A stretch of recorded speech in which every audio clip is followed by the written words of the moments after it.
dois, três. Craquete!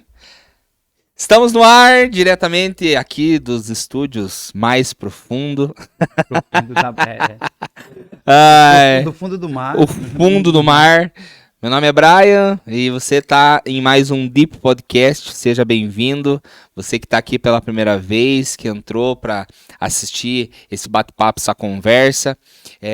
Estou aqui mais uma vez com meu convidado ilustre, Rafael Lopes. Seja bem-vindo, meu amigo. Hello. Obrigado. Bom demais estar aqui. Teve aí um primeiro episódio aí extraordinário, né? Tempo preciosíssimo e tá aqui pra gente mergulhar mais profundo ainda nessa... Pegando aqui o gancho do estúdios mais profundo, da escola da base mais profunda. Então agora vamos falar, né? Mais profundo nesse livro. Tá sendo precioso demais. Tá sendo muito bom, muito bom. Amém. É isso aí. A gente tá nesse bate-papo, como o Rafael falou, esse é o nosso segundo encontro e nós estamos falando sobre a carta de Paulo aos Efésios. Então, no episódio passado, a gente falou um pouquinho sobre um panorama, demos algumas pinceladas sobre o que essa carta fala, sobre o que nós podemos aprender com essa carta. Então, se você não viu, termina esse episódio aqui e corre lá para assistir, entra no canal mais profundo de podcast. Não, Canal base mais profunda. Canal Base Mais Profundo lá no YouTube, esse que você está nos assistindo. Sim. Inscreva-se, ativa as notificações, porque se o Senhor nos permitir, semanalmente você vai ter um conteúdo novo falando sobre a carta aos Efésios. Então ativa o sininho de notificação para você não ficar de fora. Ajude-nos, curta esse vídeo, ajude no comentário, ajude no compartilhamento também, para que mais pessoas possam ir mais fundo na carta aos Efésios. Beleza? Tamo junto. Já fez a sua parte nos ajudando? Então vamos lá. Rafa, olhando para a semana passada, olhando para o nossa última conversa sobre Efésios, rapidamente, assim, o que você poderia lembrar de essencial daquilo que a gente falou do panorama e de tudo mais? Sim. Eu acho que o impacto que essa carta, na verdade, o evangelho, né? O impacto do evangelho naquela cidade. A gente falou aqui sobre toda a mudança social, psicológica, emocional daquele povo. E uma das coisas que eu poderia dizer que o impacto que essa carta causou naquela época e também na construção, na formação da igreja. Uhum. Eu acho que isso aí foi o que ficou marcado pra gente saber toda a teologia que foi formada em cima dessa carta, fundamentada da igreja, né, que nós temos hoje. Então, a importância que ela tem, tanto no seu contexto imediato ali, seu contexto histórico, como na sua aplicação e na construção dessa igreja, nessa preparação da igreja para o encontro com o Senhor. Uhum. Eu lembro que a gente falou assim do quanto essa carta fala sobre paternidade, Sim. né? Como ela fala sobre identidade, como ela fala sobre unidade, enfim. Comentamos que a cada verso Uma sentença, né? ela é uma sentença, né? Como diria os antigos, né? A cada enxadada é uma minhoca. É bem isso mesmo. E assim, o que eu acho interessante, Brian, é que essa carta, assim, ela, se a gente for ver, não era um problema só da mente da época, é um problema de hoje, atual, né? Se a gente sempre está conversando com alguém, aconselhando, você que trabalha com jovens, você sabe qual a maior crise que tem no jovem. O que eu vou fazer na faculdade? Quem eu sou? Por que eu vim? Será que eu não sou um erro? Quantas comparações não existem dentro de casa? Quantos problemas a gente está, naquele contexto lá de escola e tudo, quantas comparações não são feitas, quantas crises o jovem não chega, até mesmo de desistir da vida, vamos dizer assim, porque não sabe o que fazer. Quando encontra uma carta como essa, que tem afirmações claras, concretas de quem você é, imagina a pessoa dizer assim, cara, eu sou um erro. Ouvi minha vida toda falando que eu sou um erro, mas de repente eu li aqui que Deus me planejou antes da fundação do mundo. Olha como essa verdade destrói toda uma fortaleza mental de alguém. Não é porque alguém diz assim, cara, é um acidente. Eu não sei se você já viu situações, possivelmente sim, de um pai escolher um filho, dizer assim, não, eu tive um filho homem, agora eu quero ter uma filha mulher. Aí de repente vem outro homem. Aí às vezes comunica isso para aquele menino, né? Até tenta se adaptar àquilo dali, ou passa a vida toda sabendo que não foi desejado. E acho que é um erro. Eu vi a Kim Walker, do Jesus Culture, né? Contando esse testemunho, que ela tinha esse conceito, né? Ela tinha essa ideia, e Deus foi muito categórica, assim, Deus foi muito profundo com ela quando falou para ela, fez essa afirmação que ela não era um erro, que Deus planejou ela. Sim. Então, quantas vezes a gente não escuta isso? De repente, nessa carta, tem uma afirmação clara de que Deus é soberano ao ponto de planejar você, de eleger você. Desde antes do nosso nascimento, né? Então, não é erro, não existe Desde erro. antes da criação de todas as coisas, ele já havia nos amado, né? Talvez, por uma fala, um desejo humano, você possa considerar um erro. Porém, entretanto, para o Criador de todas as coisas, você foi planejado e chegou no momento certo para ouvir essa verdade. É. É isso que eu acho mais importante aqui. Muito bom, muito bom. Hoje nós vamos falar um pouquinho sobre o propósito dessa carta, a gente vai falar um pouquinho sobre o contexto, ver e quem escreveu essa carta e se esse argumento ele pode ser refutável ou não, né? Fazer um pouquinho desse estudo profundo de toda a carta no sentido histórico e de contexto e tudo mais. E aí nós vamos continuar a partir da semana que vem a falar capítulo por capítulo, trecho por trecho, mergulhar fundo mesmo nesses textos. E eu queria, para a gente começar nessa questão de contexto, de propósito, talvez entender assim qual que é o propósito dessa carta. A intenção, né, o cara sentou, vou escrever para quê, né? O para quê disso. É assim, é importante nós pensarmos assim. É que Paulo não está deixando essa carta para uma igreja com problemas. Então, quando você vê outras cartas, você vê, por exemplo, Gálatas, a gente estudou mês passado Gálatas, né? E Gálatas, qual o problema que tinha naquela região, né? Naquela cidade, não, mas naquela região ali, que a gente acredita ser o sul da Galácia, né? Então, aquelas igrejas que compõem aqui a Galácia, né? As cidades, né? Qual era o problema real? Então, Paulo vai lá, pontua o problema, refuta algumas teologias e fundamenta, traz o evangelho para refutar, o verdadeiro evangelho para quebrar. Efésios, por quê? Existia problemas? Aqui nessa carta não tem. Tem instruções, porém, entretanto, não tem instruções claras para uma igreja, como de Corinto. Corinto tinha problemas que talvez existissem em outras igrejas, mas não é tão comum. Tipo, o cara pegar a esposa do pai. Então, essas coisas, ele não trabalha assim, com essa ideia, né? Eu posso estar enganado, mas Coríntios acho que não tem nem saudação e ações de graça, praticamente. Cara, eu não lembro, né? Sabe que Paulo As saudações acho que sim, mas acho que ações de graça. Porque a estrutura da carta a antiga, né? Ela tinha saudação, tinha ações de graça, tinha um conteúdo, doxologia, alguma coisa. Mas a dele não, né? Você vê que a estrutura ali de Coríntios, pelo menos de Gálatas e Tito, não tem ação de graça. Já chega já quebrando, né? Mas, ó, o motivo central dessa carta, né? É falar do estilo de vida, da vida de Éfeso, né, dos Efésios. Por quê? Olha o contexto de Efésios. Vamos falar um pouquinho aqui sobre adoração, de Ana e etc. Mas olha o estilo de vida daquele povo. Olha a vida que eles viviam. Inclusive, o próprio Paulo escreve para Timóteo, dando uma orientação clara para ele, para que ele pudesse se preservar. Acho que até a gente citou isso no outro podcast. Se preservar das paixões desse mundo. Porque era uma cidade promíscua, uma cidade portuária, cheia tinha coisas boas, economicamente falando, mas, por entretanto, na sua cultura tinha o misticismo, tinha as feitiçarias, tinha bebedice, inclusive ele vai falar sobre isso na própria carta, falando sobre evitar isso, se encher do espírito e etc. Então, a intenção de Paulo é mostrar nessa carta a identidade cristã, de quem realmente é o cristão e qual o estilo de vida que ele precisa ter. Então não é só um conceito, não é só uma posição que você está, mas como você vai caminhar, os passos que você tem que fazer. Mas assim, o motivo, ele não estava diretamente combatendo um problema. Sim. Por que ele escreveu essa carta? Digamos assim, qual que foi o intuito de Paulo? Por exemplo, aos Coríntios havia um problema. Sim. Aos Gálatas havia um problema. Colossenses havia um problema.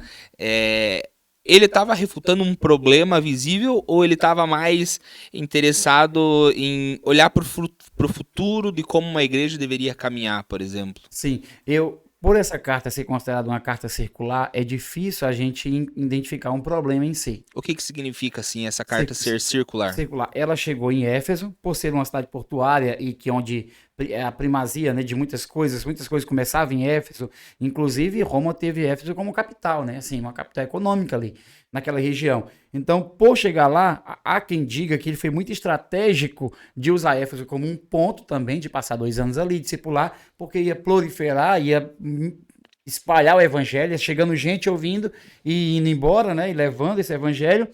Mas assim, o que é que eu. Por ser circular, ela chegou ali e todos da região conseguiram ouvir. Inclusive, essa carta está em nossas mãos hoje. Ela está em nossa posse, né? Para a gente poder aí aprender sobre esses valores e esses princípios, essas verdades do Evangelho. O que é que eu acho que Paulo assim pensou nisso aqui, né? Olhando, interpretando o texto, observando, e no contexto, nós vamos falar sobre isso hoje. Cristão vai mudando o seu comportamento, vai surgindo novos cristos, vai surgindo novos evangelhos, vai surgindo uma adaptação, como em Gálatas ele falou, sobre uma adaptação do judaísmo com o cristianismo. Eu acredito também que essa identidade cristã. Por isso que Paulo ele é bem incisivo aqui, até usa uma expressão que para mim particularmente é bem forte, quando ele diz, sede imitadores de Deus como filho amado. Então é um padrão assim que ele quer, eu acho que é uma definição clara de um cristão. Então assim, não se perdendo, talvez a igreja perca essa identidade, como pede esse Cristo. João escreveu com esse objetivo, de trazer essa identidade de Cristo. Então, Paulo escreveu Efésios com o objetivo de escrever quem é a igreja. Olha, para que vocês não se percam, para que vocês não se confundam, para que vocês não se misturem, para que vocês não se sintam, pense menos de vocês. Vocês têm uma autoridade acima de tudo, vocês têm uma autoridade aqui nessa posição, porém também tem uma responsabilidade. Então, eu acho que, por isso que essa carta para mim ela se torna especial, no que diz respeito a você trazer clareza sobre identidade. E quando a gente fala de identidade hoje, não é nesse sentido apenas pessoal, mas de coletivo. Nós como igreja, de igreja missional, qual o impacto, qual a identidade? E esse Paulo foi objetivo no sentido de escrever Colossenses, mostrando quem era o Cristo, sua soberania, e o corpo, a igreja, que era em Éfeso. Para mim, elas são uma carta, na verdade, eu tenho uma opinião também que elas têm elas foram juntas, né? Então, para mim, elas caberiam em uma carta só, como complemento. Legal. Rafa, eu tava pensando numa coisa assim, posso estar enganado, você pode me corrigir, né? Mas que doutrinariamente, talvez ela é uma das cartas mais ricas do Novo Testamento ali que se tem. Você saberia dizer, porque, por exemplo, Romanos também ela tem uma carga doutrinária tremenda, tremenda. É até denso demais. Mas, assim, olhando Romanos e olhando Efésios, que ambas são carregadas de doutrina, o que você poderia pontuar que poderiam ser diferentes uma da outra, ou se basicamente elas falam da mesma coisa de formas diferentes, para públicos diferentes? Sim, fazendo um paralelo, assim, uma comparação, é difícil, eu não posso dizer que elas são semelhantes, né? Existem pontos fortes que são tratados em Éfeso, por exemplo, em Éfeso a obra da redenção.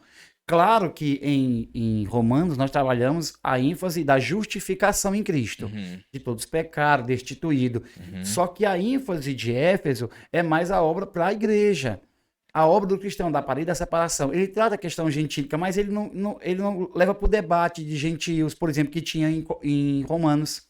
Esse debate, quem eram os gentios, quem eram os judeus, até Paulo dizer, todos pecados destituídos estão. Então, eu não vejo esse embate, esse combate dele para questões teológicas ou de disputa. Ele tem que mostrar para eles que eles eram dois povos, um só. Aqui ele fala, porém, entretanto, ele fala mais da igreja ser unida. Entendeu? Então, dessa conexão da igreja. Eu vejo paralelo, eu vejo que realmente existe essa semelhança, mas eu vejo a ênfase de Paulo mais voltada da forma eclesiológica do que doutrinária, no sentido assim de pontos da nossa fé cristã, glorificação, justificação, redenção. Ali em Romanos eu acho mais explicado, mais detalhado. Aqui existe a obra da redenção, quem nós éramos, mas sempre para mostrar quem nós somos. Sempre para mostrar o que nós temos que fazer. Você vê que ele fala sobre toda a obra de Cristo no primeiro capítulo, no segundo capítulo nós vamos falar isso, deixando bem, abrindo um parênteses, né, que nós tentamos falar do primeiro capítulo, terça-feira, 1 hora, e nós não conseguimos, né? Não dá. Vai ser. Negócio vai. Não sei como é que vai ser esse negócio. Cara, né? Ontem a gente foi falar, o Thales estava com a gente. A gente falou 6 versículos, Thales? 6 versículos. 6 versículos, cara. Não cara, conseguimos avançar. Muito rico. Então, assim, ó. Primeiro capítulo mostra toda a obra de Cristo, sua soberania, sua grandeza, nossa herança. Segundo, quem nós éramos. Terceiro, Paulo revelando seu ministério, que nós temos que ser. E a partir do 4, cara, né, a 3 mostra a graça de Deus. A partir do 4, quem nós temos que fazer, o que nós temos que fazer, como nós temos que agir. Então, por isso que eu vejo essa diferença, sabe? Eu vejo lá mais condensado na questão de redenção, de plano, né? Eu vejo essa mais na questão de manifestação. Poderia afirmar que Romanos ele aponta para um plano de salvação individual. E aí, lógico que a partir do capítulo 12... Fala de igreja, fala da unidade.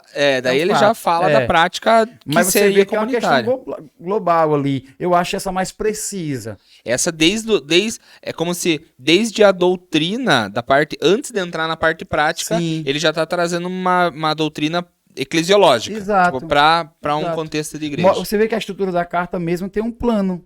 Ela tem um projeto. E eu acho tremendo isso, porque assim, Paulo, ele concentra em Cristo a obra. E nós estamos unidos em Cristo. Fortalecidos em Cristo, salvos através de Cristo. Então, tudo em Cristo. Nós estamos unidos, a nossa base da unidade da fé cristã em Cristo. Um só Deus, um só batismo, um só Senhor, que é o Senhor, né? Um só Espírito, que é o Espírito Santo. Então, nós estamos em Cristo, nós estamos em Deus. Cristo é o cabeça, nós somos o corpo. Então, essa ideia, eu acho interessante de Paulo na carta de Efésios, que é trazer todo mundo, concentrar as juntas, né? Os membros no cabeça. Entendeu? Ali, em Romanos, eu tive a oportunidade de dar aula de Romanos, e eu já te falei, né, que eu li conteúdos, dei aula de Romanos. Quando você termina, você acha que tá devendo muito ainda, né?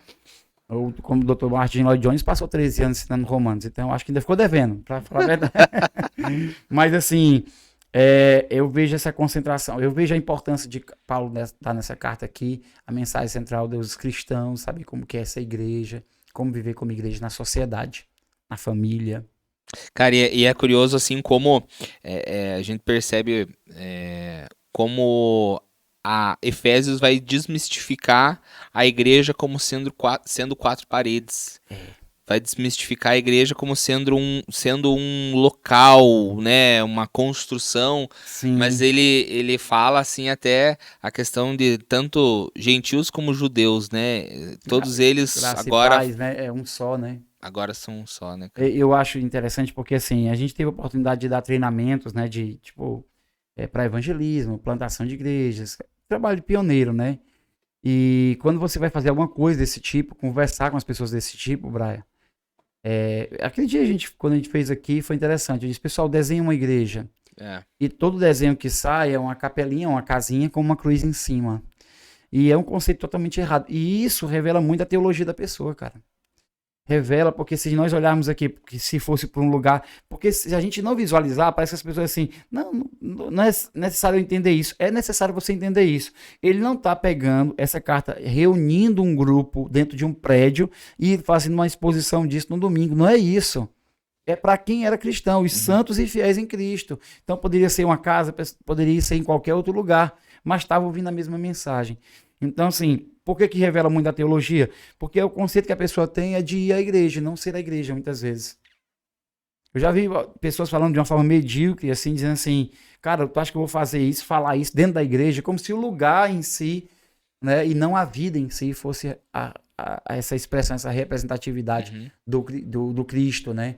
Então, eu até acho importante quando Paulo fala aqui, que em Efésios capítulo 2, que nós somos o templo, né? Edificado, o templo do Espírito. Nós, a igreja, né? Nesse negócio de você, viu, até falar que bem servir é um objetivo, é um pensamento que eu entendo. Paulo está dizendo, você é templo do Espírito. Não, nós somos o templo do Espírito, tá bom? Nós somos o templo do Espírito. Para a pessoa dizer, eu sou a igreja. Não, você é um membro. E membro amputado, membro isolado é membro amputado. Membro amputado apodrece. Então tem que estar na igreja, meu irmão. Não tem esse negócio de congregar em casa, né? Isso aqui traz uma clareza. Vamos se reunir com o salmo aqui, então. Vamos cantar, vamos dar ação, fazer ação de graça. Então, vamos procurar aqui estar junto, né? É isso que eu gosto dessa carta. São, Assim. são nesse capítulo 2 são duas coisas que caem, né? A igreja como um Família. templo e a igreja como Família. não, eu digo Ah, assim, argumentos que caem, sim, né? cai. Ah, sim. A igreja como um templo, como um lugar e a Sim. igreja sou eu. Sim. Não, Que são dois pensamentos deturpados. Não, a deturpado. igreja não é um templo. A igreja também não sou eu. A igreja é um ajuntamento, né? De um Exatamente. É povo um santo, corpo. né? E aí ele, até pela própria saudação de Paulo, que é graça Graça e e a paz. paz, ela já mostra que era tanto aos Deus, judeus como aos gentios. quanto àqueles que foram alcançados, Deixando para o né? pessoal entender, não é um spoiler que vamos dizer do texto, né? Mas é até do destinatário. Quem ouviu? Quem foi que ouviu essa carta, né? Eu sei que certamente vai Sim. chegar. Então, tá aí, ó. A resposta no versículo 2 da carta, graça e paz. Paz, shalom, judeu. Graça, favor e merecido para aqueles que não eram povo, se tornou povo. Uhum. Então, nós temos aí um povo. E, cara, olhando, como é importante nós olharmos esses detalhes, Braia. Essa mensagem para um judeu significa uma coisa para um gentio que não se sentia parte da família de Deus, começar a ver Deus como pai, Deus dizendo que acabou com a parede da separação, que agora eles são filhos também, foram adotados, foram planejados por Deus. Cara, isso aqui buga a cabeça de um Aham. cara que tem uma orfandade, buga, né, a cabeça de um bastardo, vamos dizer assim, porque aceita a paternidade, ele é convencido de que Deus é seu pai através de Jesus Cristo, da sua fé em Cristo. Então, se a gente não entende quem são os destinatários, nós perde muito. É. Né? Quando a gente não se detém a saber quem estava ouvindo.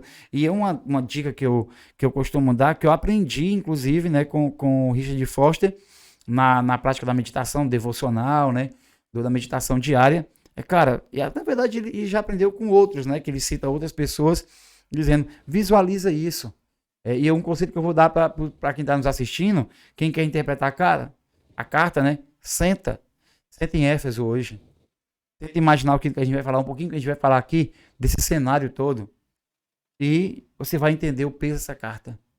Senta numa pedra na esquina ali da rua que vai pro templo de Diana e pega essa carta nas tuas mãos, olha todo o contexto, as bebedices, as idolatrias, as feitiçarias, as mentiras, a prostituição, olha para todo esse contexto, o engano que tinha, os roubos, tudo isso, olha para todo esse contexto e vê essa carta chegando na sua mão e dizendo assim, ei, você nesse mundo todinho que você está aí, quero te dizer uma coisa, apesar de tudo ao seu redor estar destruído, você é diferente, Uhum. você tem outra cidadania, você está em Éfeso, mas também está em Cristo. Então, para esse cara olhar aqui, né, e olhar o mundo, como diz a canção do Juliano Santos, né, quando o mundo cai ao meu redor, né, assim, ó, quando você vê o mundo caído ao seu redor e pega essa carta, cara, você se sente alguém.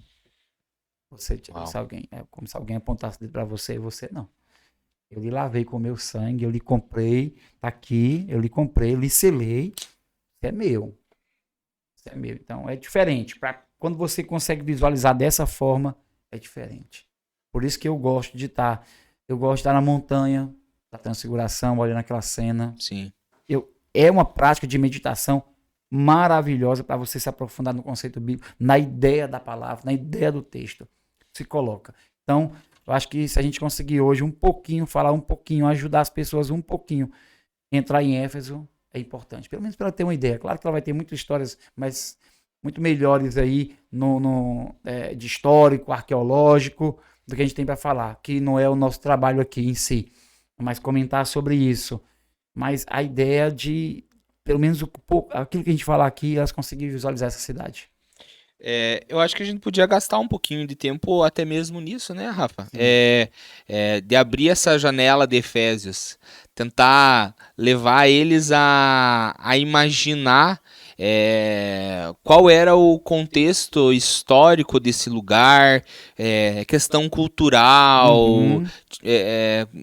como que era a realidade no tempo em que essa carta foi escrita, o que a gente pode imaginar, né? Quando a gente fechar os nossos olhos, o que é imprescindível da gente imaginar, o que não pode faltar quando os nossos olhos fecharem para imaginar essa carta. Uma das coisas principais, né? A gente vai ver aqui algumas questões, alguns pontos sobre a cidade. mas a gente não pode desconsiderar um fator importante, claro que a gente vai ver econômico, localização, mas a questão religiosa, né? O conceito religioso de Éfeso. Quando se trata das deidades, né, dos seus deuses, né, de Artemis ou Diana, né, porque quando a Grécia tinha os seus deuses, né, depois quando se tornou, a Roma dominou, aí Roma mudou o nome de muitos deuses, mas é a mesma coisa, Aham. só mudou o nome. Então, a questão religiosa era muito forte, inclusive o Atos capítulo 19, traz um contexto histórico pequeno, consideravelmente pequeno, porém profundo sobre isso, porque mostra e revela, né? Revela o que a cidade, como ela andava, qual era o ambiente daquela cidade. Né? Apesar de, por exemplo, você chega em Éfeso, chegava em Éfeso, você pagava para entrar. Você tem uma ideia. Tinha uma das 7 maravilhas do mundo antigo, que era o templo de Diana. Então, imagina, você chegar numa cidade, estou falando de pedágio não, estou falando de bilhete, estou falando de entrada, para entrar na cidade. Então, tudo naquela cidade, para você pagar para entrar na cidade, ela tinha que ter atrativos. Que tipo de atrativos ela tinha? Do mundo antigo, do mundo grego. Atrativo sexual, moral, atrativos religiosos, econômicos. Então, deveria valer muito a pena para que você entrasse dentro daquela cidade. O templo, ele não era só um lugar de adoração, era o banco da cidade também, onde tinha o dinheiro, onde retinha o dinheiro. Então, quando, visualizando isso, um templo de adoração a Diana, uma deusa da fertilidade, onde o povo ia buscar respostas, e eu nem sabia se os deuses deles iam receber o sacrifício deles ou não, mas eles iam, pagava, ia, enfrentava tempestades para chegar até aquele lugar, caminhos, né, para chegar até aquele lugar. Chegando naquele lugar, pagava para entrar, oferecia seu sacrifício, deixava o seu dinheiro, fazia seu sacrifício pedindo fertilidade, pedindo chuva, pedindo produção, pedindo riquezas, voltando sem essa certeza para casa. Sim. Só faziam. Esse ambiente todo, prostitutas cultuais, homens ali, promíscuos. Há uma cidade também que tinha muito órfãos no primeiro século, uma das maiores, que tinha a cidade mais órfã que tinha ali em Éfeso. Eu vi isso, um historiador, uma pessoa falando, né? História da igreja, história de Éfeso, e explicando isso. Uma cidade que tinha muito órfão. Então, assim, uma cidade, assim, vamos dizer assim, uma metrópole carregada de todas as culturas, multicultural. A moralidade fraquíssima, né? Precária. Então não tinha princípios. Até porque você agradar outros deuses, você tinha que ter relações sexuais. Para agradar outros deuses, você tinha que matar. Tem deuses no mundo antigo que se matava o filho. Uau. Né? Então tem deuses que você tinha que oferecer um sacrifício, entregar alguém. Então, é nesse, mais especificamente falando sobre Éfeso, né? É o caso, mas nesse ambiente que nós estamos falando de uma carta chegando. Aí chega Paulo pregando. Os homens queimam toda a literatura. É o lugar que teve, depois de João, ela teve uma das maiores bibliotecas. Né? A biblioteca riquíssima, a biblioteca de Éfeso. Então, tinha muitos livros. E os livros, olha o quanto eles gastaram, se não me engano, 50 milhões, né? Se não me engano, convertendo. Eu salvo engano, eu vou dar uma olhadinha nisso. Na próxima, quem sabe, eu trago para a gente mais preciso. Mas queimaram todos os livros. Começaram a destruir todos os deuses de imagem. A questão econômica mudou, meu irmão. Quem ia lá naquela cidade pegar, comprar os deuses? Quem ia lá oferecer a Diana? Começou a deixar... Então, Brian, você consegue visualizar? O povo começou a esvaziar aquele lugar, uai. Aquele lugar começou a se esvaziar. Aquele movimento, aquele comércio começou a diminuir. Porque se você passava e tinha opções e concorrência de imagens, hoje você não queria mais aquilo. Talvez você poderia ir por outras questões econômicas ali, políticas, etc. Mas não mais por deidade, não por causa de divindade. E o que movimentava muito aquela cidade? O templo, o turismo, a prostituição, a idolatria. Então, começou a diminuir, porque a questão moral foi refutada, foi confrontada. O novo estilo de vida agora. Então as pessoas começaram a não gastar dinheiro naquilo que não era pão, né? Aquilo começou a gastar dinheiro em coisas essenciais, né? Essenciais, e não naquilo que realmente denegria a imagem, né? O que agradava a Deus. E mexeu em tudo. E Rafa, você falou duas coisas que queria que só você confirmasse se é isso mesmo. Você falou sobre idolatria e você também falou sobre prostituição. Sim. Mas a cidade de Éfeso era um lugar onde as duas coisas aconteciam no mesmo contexto? Então, há quem diga, né? Eu tô ainda nas minhas cavucadas, né? Há quem diga que existiam prostitutas sexuais em outros contextos, né? Não necessariamente no tempo de Diana, porque tinham sacerdotes também. Mas as sacerdotisas, elas, porque nós temos que pensar assim, no mundo antigo não existia adoração, apesar de lá ser de Diana, existia de outros deuses. Então, outros deuses, o culto era sexual. Você vê, eu fui ver isso mais precisamente, assim, com mais clareza, né? Quando a gente assiste, né?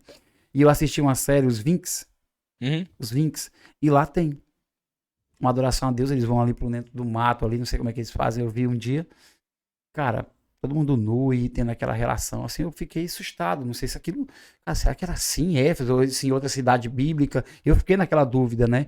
Eu até perguntei a um pastor, um professor, que foi para Éfeso, para Turquia, né? E ele disse, não, no tempo de Diana, não. Ele disse especificamente no tempo de Diana não acontecia isso, mas aos seus arredores, sim, em outros lugares. Mas cidade portuária em si, né, pelo menos no tempo antigo, né, hoje não mais, mas em tempo antigo, até de um tempo atrás, era uma cidade que promovia, né, essa atratividade, assim, ou pelo menos essa opção.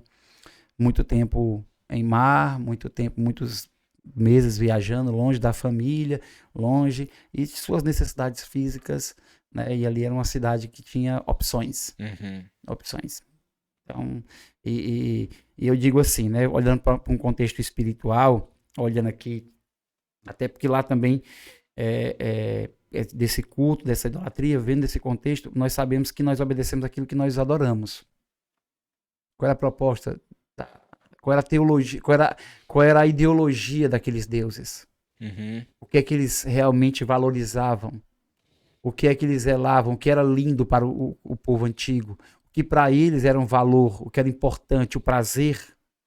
Então, geralmente isso influenciava, e a gente sabe que o Deus influencia a cultura, né? Influencia a maneira de pensar, a maneira de agir. Olhando para o contexto do mundo antigo, você vê Paulo agindo em cidades diferentes, baseado naqueles deuses que mandavam pessoas a sacrificar. Por exemplo, a gente vê Elias, né? Os homens lá se ferrando lá para poder sacrificar um Deus. Então, o que que o Deus exigia, eles faziam. E se fosse isso? É. E você, o que que você acha? Você acha que os amores presentes na cidade de Éfeso, eles podem ser comparados com os mesmos amores dos nossos dias? É assim, eu acho que o pessoal diz assim, rapaz, no nosso mundo hoje, nós estamos perdidos, o mundo está perdido. Eu costumo dizer que não. Por quê? Porque tinha 4 pessoas na Terra, pelo menos que o texto diz, que era Adão e Eva, Caim e Abel, um irmão matou outro irmão. Nós tivemos um problema com 4 pessoas na Terra, né? Então, problema na Terra teve desde sempre, né? Ao ponto de Deus dizer assim, tô arrependido, né, de ter feito o homem. Arrependido, a gente sabe no sentido da palavra, né? Tipo, a gente entende, de ter feito o homem. Então, então, promiscuidade. Ó, só, vamos lá para Sodoma e Gomorra, né? Para o mundo antigo. Então, eu sempre acredito que sempre teve as mesmas coisas. O que a gente acha de absurdo aqui, ouvindo agora, tem pessoas se escandalizando com algumas coisas. Quando você vai estudar o mundo antigo, principalmente o mundo grego, meu irmão, aí você morre, então. Porque como era feito, como é a permissividade, né? Eu não digo nem a permissividade, eu digo a valorização disso. Eu digo que era mais valorizado isso, né? Então, homens com mulheres, ou mulheres com mulheres, essas coisas tudo no mundo antigo. Se você ver Romanos capítulo 1, é uma definição clara do mundo gentílico, né? Da mentalidade. Vamos entregar as próprias paixões. Eu acho que ele é uma definição muito clara de como eram as cidades. Entregar as próprias paixões, homem com homem, mulher com mulher, e faz todo tipo de comentário ali. Quando ele fala também sobre mudando, né, a imagem de Deus invisível, visível a répteis, a criaturas. Então, para mim, o mundo gentil, a definição do mundo gentil que é ali em Romanos capítulo 1. Entrega as próprias paixões. E qual é a diferença de hoje? né? Eu acho que nossa sociedade ela foi muito influenciada pelo cristianismo e mudou muita coisa. Apesar de nós termos muitas dificuldades, questões morais aqui, ela teve uma influência em princípios Sim, familiares. sim. Lá não. Lá eu não vejo isso. Apesar de ter uma cultura judaica, os judeus estavam em todo canto, né? Ali espalhado. A gente vê que em Atos capítulo 2, até o Thales citou isso antes de começar o podcast. Atos capítulo 2, vinha gente de todas as partes para cultuar em Jerusalém ali, né? Adorar, celebrar as festas, né? Vamos dizer assim. Celebrar as festas. Então, tinha uma influência judaica, mas eu acho que no contexto grego, ela era mínima. Uhum.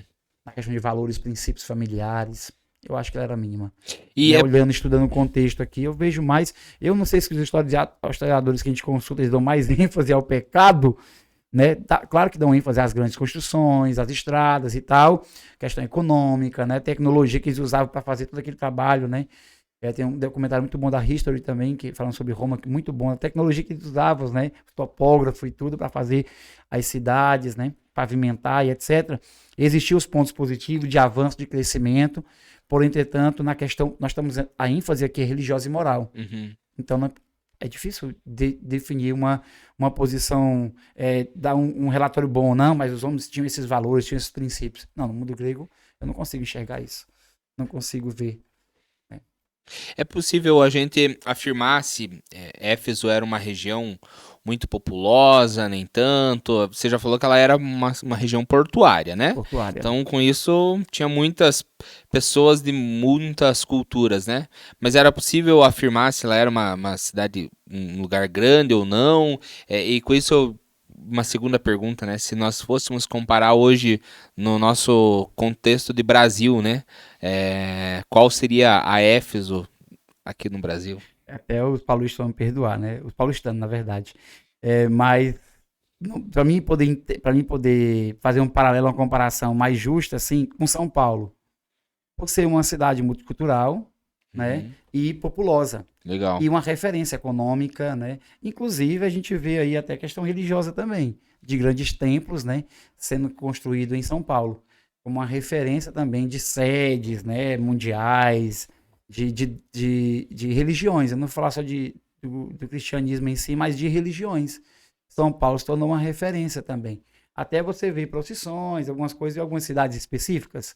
Vamos dizer assim, pessoas faziam procissões, como iam para Jerusalém comemorar as 3 festas. Da mesma forma também tinha os dias ali, né? Eu estava olhando aqui minhas pesquisas, e até a gente falou, eu sou muito delicado, eu queria só voltar aqui rapidinho, só para me falar uma coisa, sou muito delicado quando eu falo de Éfeso nas questões culturais, porque por eu estar olhando, estudando várias fontes, algumas fazem uma defesa muito grande e de algumas coisas, algumas afirmações muito fortes, né? Uhum. E outras são mais cautelosas, né? Mas aqui, é só voltando rapidinho aqui, aquilo que a gente falou, né? Sobre o culto. Falava que o culto, né? Tinha as sacerdotisas e elas andavam com os seios do lado de fora, porque Diana tinha, né? Os seios, né? Então, elas andavam com os seios do lado de fora. Então, só fazer essa observação, porque eu revisei aqui. E se a gente olhar nesse contexto hoje, olha as cidades, né? Uhum. Olha as cidades. Por exemplo, tem uma cidade também que a gente precisa ter um carinho, mas precisa estar atento por causa das culturas. Eu digo isso porque a minha cidade que eu vim, Braia, já foi considerada a capital do tráfico humano. Uau. Acho que era infantil, se eu não me engano, que era Fortaleza. Você vai na praia da Beira-Mar ali, cara, você vê crianças ali, adolescentes realmente ali, sabe? Seduzindo, coisas muito difíceis de ver ali. A gente vê muita coisa e escuta também muita coisa nesse contexto, né? A promoção que é feita do Brasil, eu tive a oportunidade de ir para fora do Brasil e eu sei muitas visões que as pessoas lá fora têm do Brasil, né? Que é a questão sexual, a questão das mulheres mulatas, bonitas e tudo, o carnaval, a festa da carne, etc. Então, vamos imaginar isso no nosso contexto brasileiro. Sou brasileiro, é a minha nação, mas nós não podemos ignorar essa situação que nós temos aqui, né? O que é vendido para o turismo, né? Uhum. Muitas vezes, a promoção, né? O que está nos catálogos, né?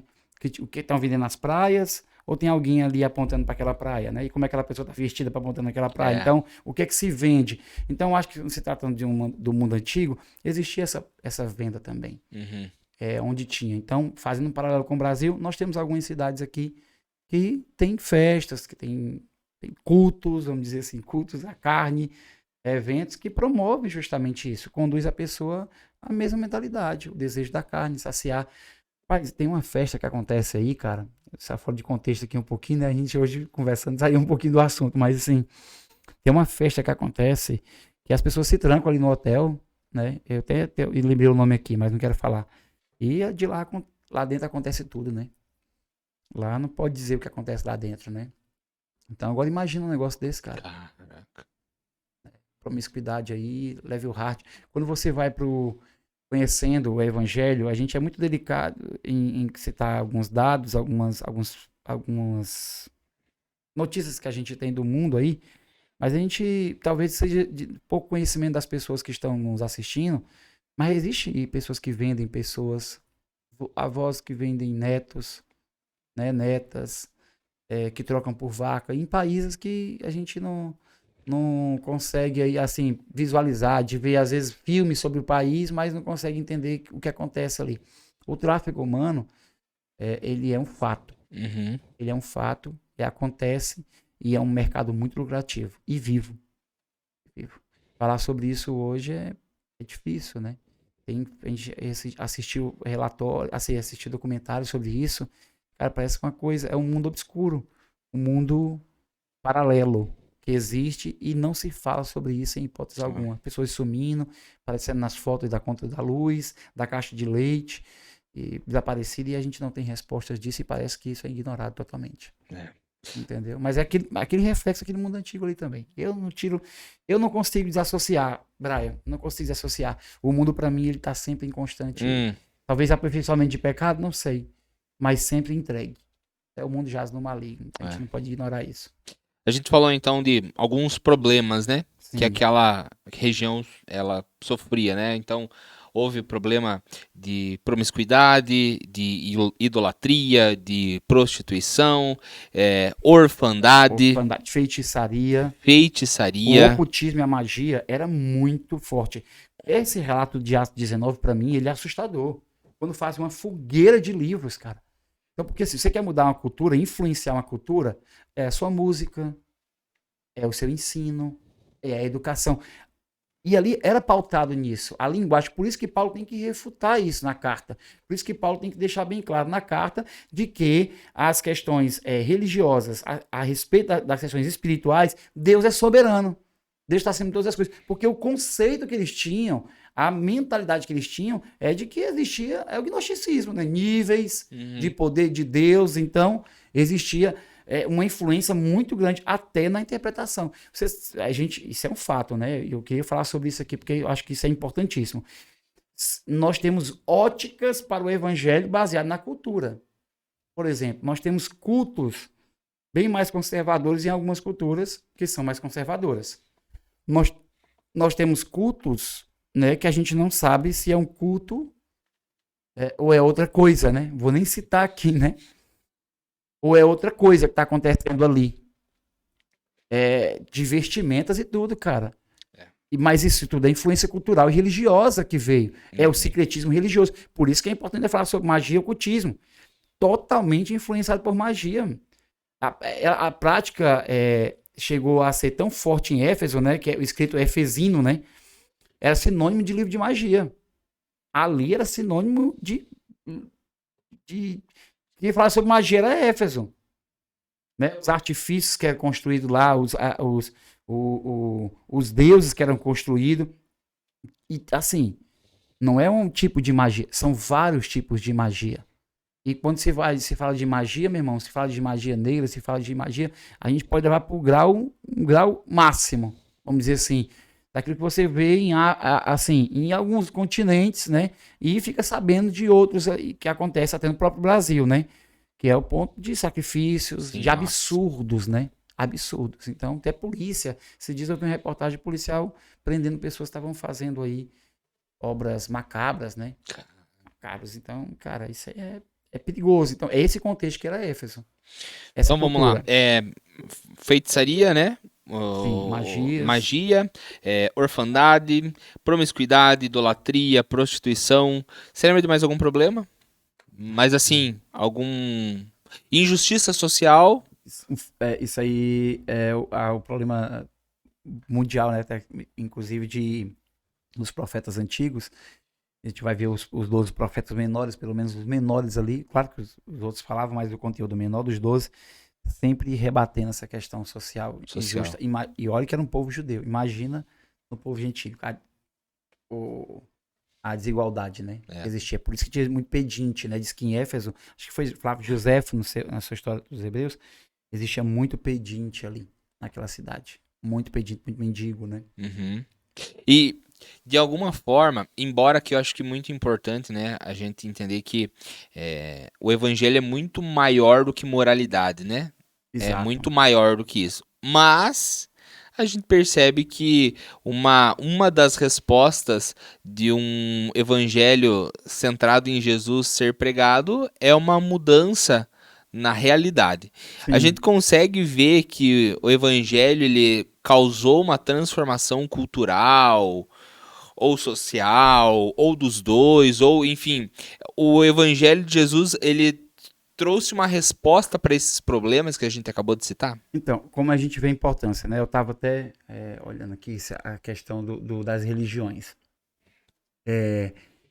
A gente ignora esse fato desassociando ou desligando a questão religiosa da questão moral.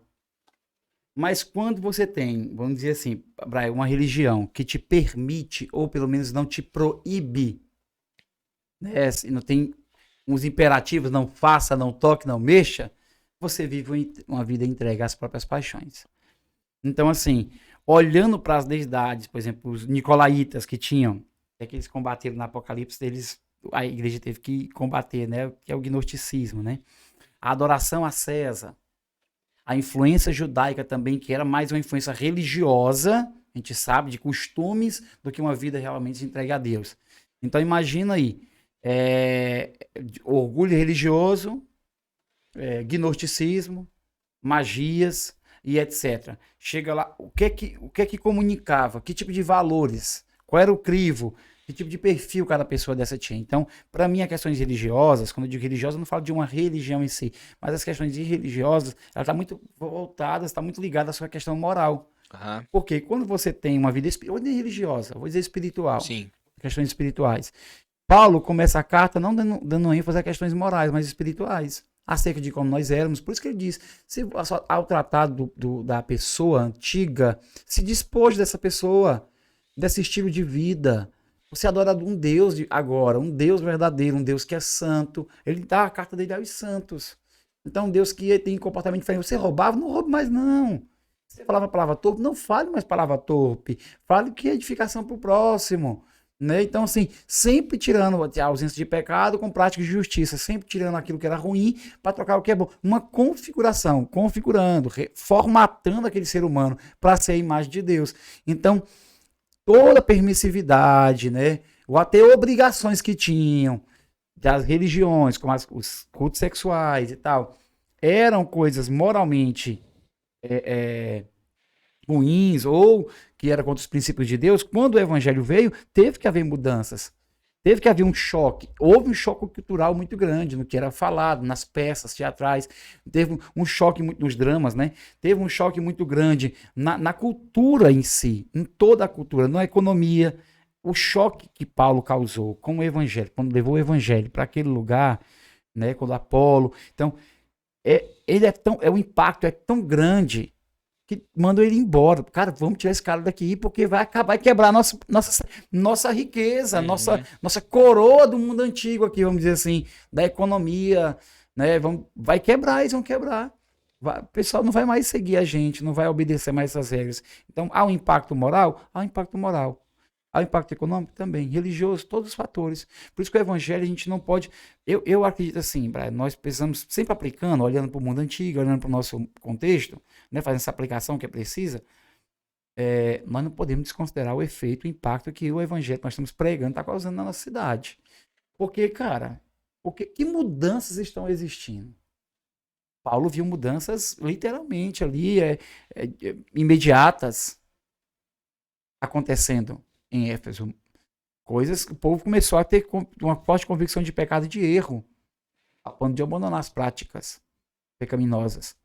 Aí nós fazemos uma aplicação que é preciso a gente fazer num momento como esse, em leitura, em estudo, porque o estudo ele tem que ser de meditação também, né? Tem que ter a prática de meditar nesse estudo, nesse conteúdo.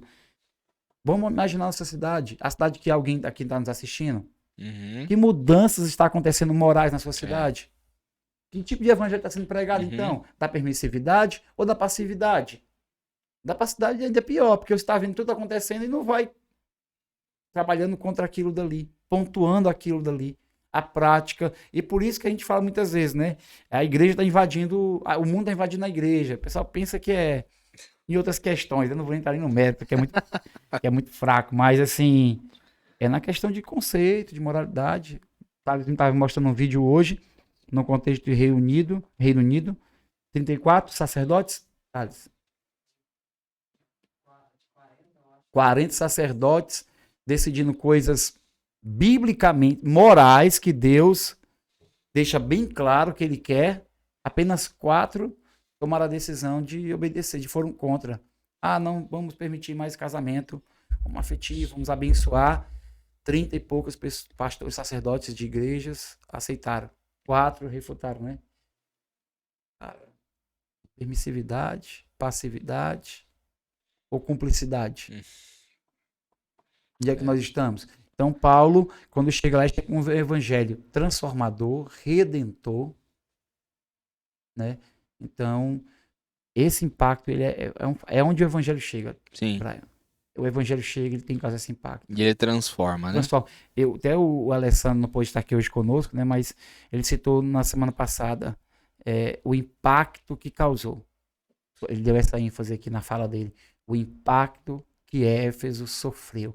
Eu penso em uma cidade de Éfeso antes de Paulo, né? E depois, vamos dizer assim, para ficar mais preciso, uma Éfeso antes de Cristo, depois de Cristo.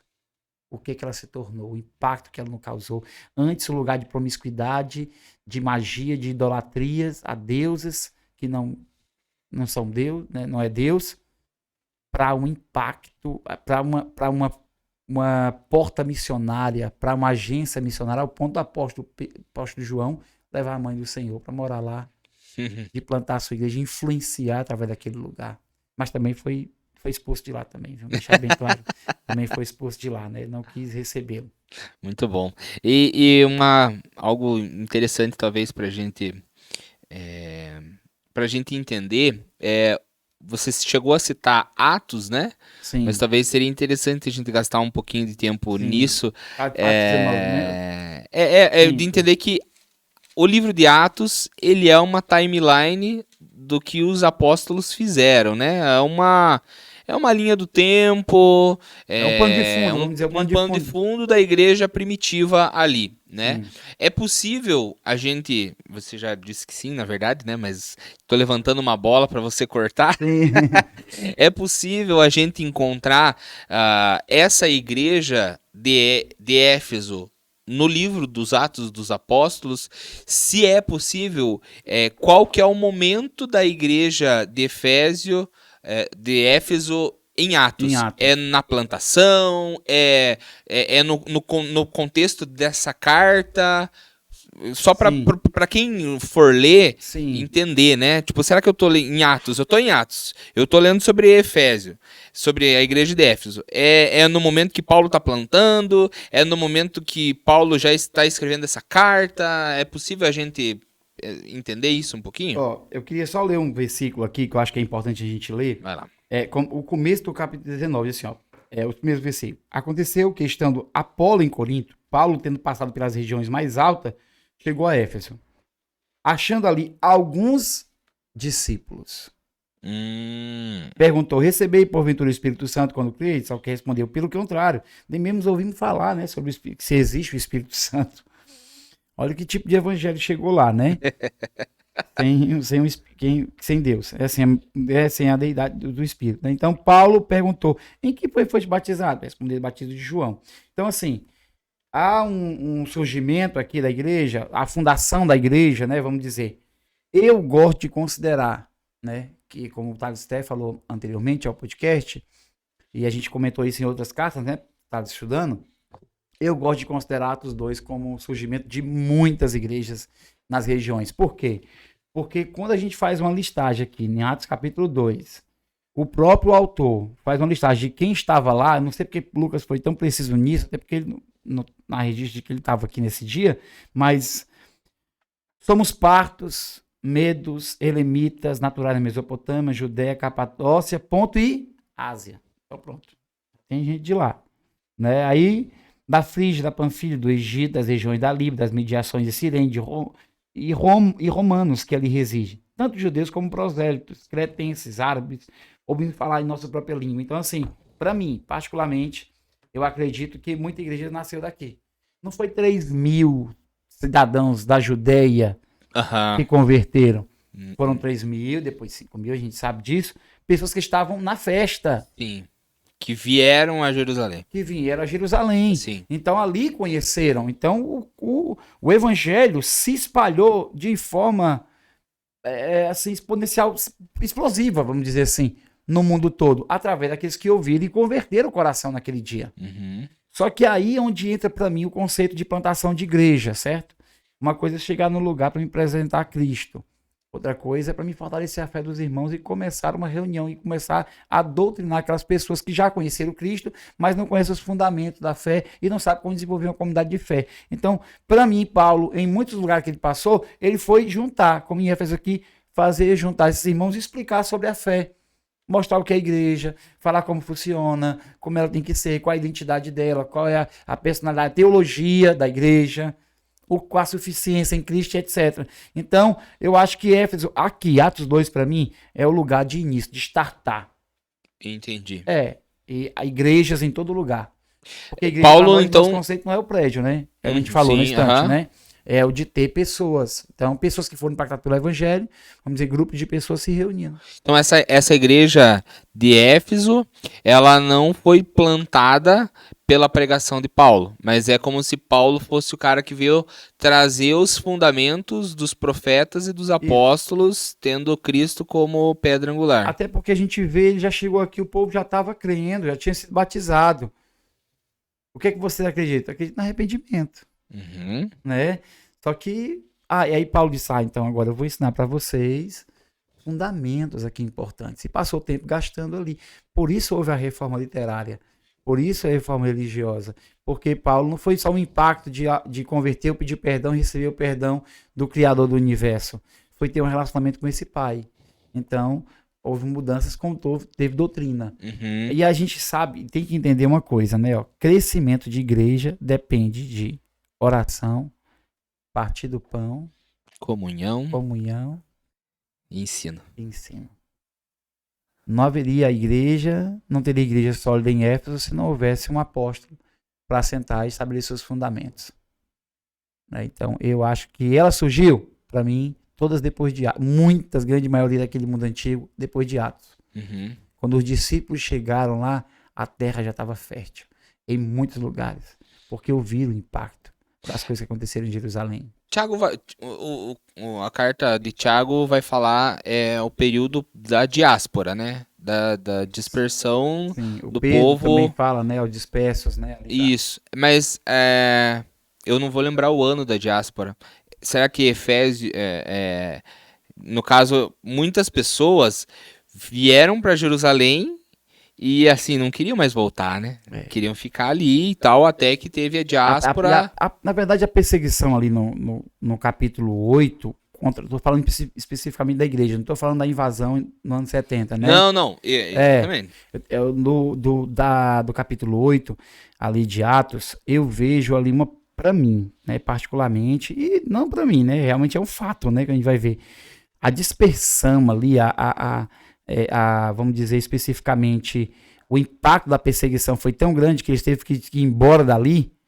Eu vejo um envio de Deus, sabe? Porque o meu link seria se essa ocasião de Atos 8 não foi a ocasião que daí esses efésios tiveram que Sim, voltar para o seu lugar sim. e daí começar a viver vida de igreja novamente no seu habitat natural, né? Houve, assim, até na questão de diáspora, houve uma perseguição ainda maior sobre o povo judeu, cristão, depois dos anos 70, depois de Nero, né, Sim, sim. daquele problema. Só que, assim, nesse caso em si de Éfeso, aqui, aliás, de Atos, capítulo 8, eu acho que foi importante essa dispersão. Até porque, assim, a Antioquia, não estou falando da Psídia, a Antioquia, né, ela virou uma base missionária. Uhum. Né, onde Paulo e Barnabé saiu, então não foi em Jerusalém, assim, lá do berço, quando Paulo cita Jerusalém, e eu fui lá, não me acrescentaram em nada. Você lembra que ele falou isso lá em Gálatas? Eu fui lá, não me acrescentaram muita coisa. Então, assim, o Espírito foi que disse, separe Paulo e Barnabé para mim, estava onde eles?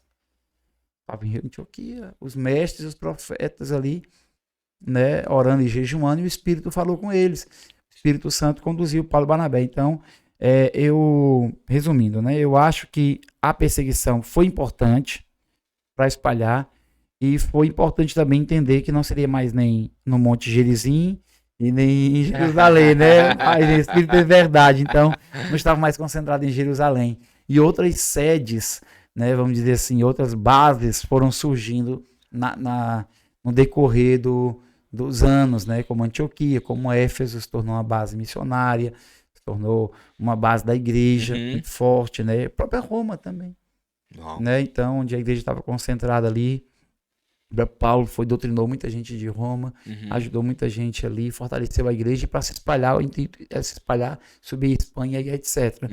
Então, para mim, a perseguição ela foi importante, né? Foi importante, foi muito, muito importante para chegar. E até para consolidar, talvez, esses irmãos aqui, talvez não, para consolidar esses irmãos que haveriam, né? Mas antes de chegar na cidade, eu vi a notícia de que o evangelho, eu estava lá no dia, eu vi acontecendo. Agora, deixa eu estabelecer os fundamentos sobre sua vida, né? Muito bom. E com relação, assim, eu queria fazer talvez duas perguntas, porque uma talvez vai ser mais curta, e daí a gente já emenda com a outra. A gente deu uma pinceladinha na semana passada sobre a autoria, né? Que eu abri, hoje eu também fiz isso, meio que inconscientemente, Sim. né? Já falando que a carta é de Paulo aos Efésios, né? Essa é uma carta que a autoria, ela pode ser refutável, ou ela é uma das mais concisas no que diz respeito a, não, essa é de fato uma autoria de Paulo? Paulo dá, assim, o texto em si já tem referências, né? Ali que o Paulo é o autor da carta, né? Você vê no capítulo 1, você vê no capítulo 3, ele fazendo essa defesa ali, até mesmo intitulada. Ok. Porém, entretanto, existem questões ali textuais, da linguagem que mudou. Paulo muda a linguagem em Éfeso por ser uma carta mais teológica, vamos dizer assim, né, mais robusta de doutrina. Ele muda a maneira, os argumentos, as expressões, se eu não me engano, até a gente viu 42 expressões novas que ele não usou em outras cartas. Então, por isso que eles refutam. E algumas pessoas podem pensar assim, não, mas aí tá Paulo aí, o nome Paulo. Não, tá Paulo em todas que ele escreveu, mas em maioria dela foi refutado, né? Refutado. Mas é uma carta difícil, até por conta do seu conteúdo, sabe? Do seu conteúdo. Eu estava vendo que o Marcion, né? O Marcion, que era o herege, né? Ele negava totalmente um dos hereges, né? Do primeiro século. Ele negava totalmente a autoria do Velho Testamento, aceitava só uma parte do cânon, né? Algumas cartas paulinas, dentre as epístolas paulinas, ele aceitava a de Éfeso, pelo incrível que pareça. Marcião, ele refutava muito as outras cartas, dizendo que se era de Paulo ou não, mas essa até um herege aceitou. Porque assim, ó, tem uma parte autobiográfica nessa carta que, para mim, eu acho, né? De propósito, como Paulo fala do seu apostolado, quando Paulo fala da sua missão de pregar para os gentios, no capítulo 3.